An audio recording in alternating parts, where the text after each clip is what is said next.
There's a difference between shooting what you see and shooting what you hope happened.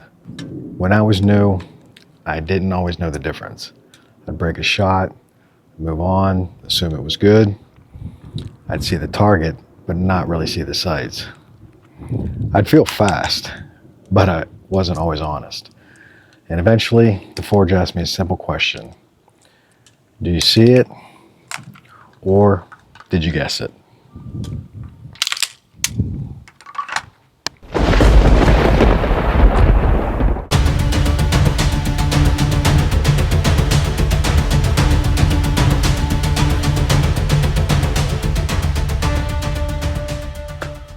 When you're new, guessing can feel like speed.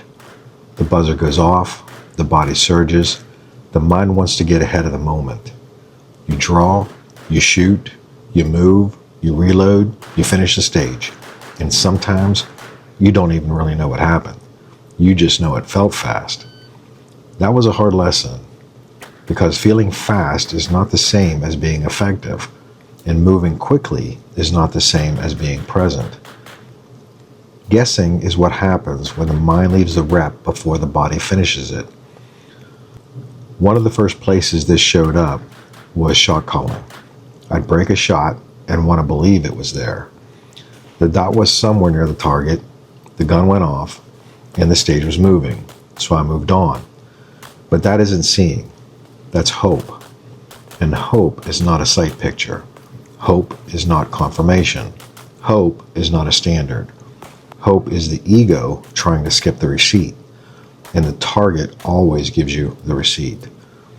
To actually see what happened, you have to be willing to accept what happened. That sounds simple, but it isn't. Because the moment you truly see, you lose the ability to hide. If the shot was rushed, you know. If your eyes left early, you know.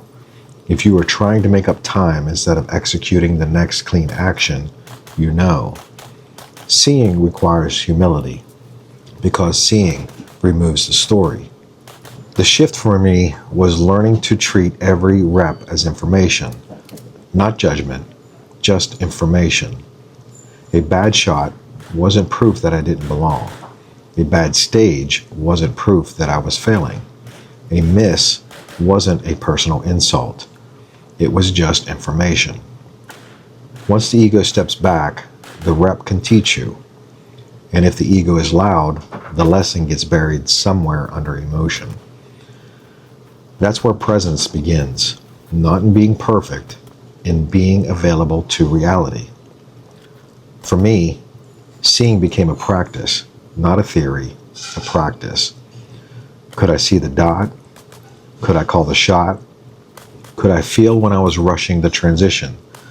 Could I tell the difference between a clean rep and a lucky one? That last one matters, because a lucky hit can lie to you. A clean rep teaches you. The standard wasn't just get the hit. The standard became, did I see enough to know why it happened? And this is bigger than shooting, because we guess in life too. We guess what people mean. We guess what's going to happen. We guess what someone thinks of us. We react to stories before we verify reality. And then we call that instinct. But sometimes it isn't instinct. Sometimes it's just an old pattern moving faster than awareness. Presence asks something different. See what is, not what you fear, not what you hope, not what your ego needs. Just see what is. So the cue got simple. Notice, return, and see what is. In shooting, see the target, see the dot, see the transition. In fitness, see your actual capacity instead of your imagined one. In life, see the moment before you react to it. That is presence, not control, not force, not hype. Presence is clean contact with reality. So stop guessing, stop hoping, stop rushing past the truth. Just see what is. because the more honestly you see, the less the pressure owns you. I hope you join me on my next episode where I talk about the rushing pattern, because the more honestly I started to see, then the more I realized how often I was living the moment. I hope you continue to walk the steel path.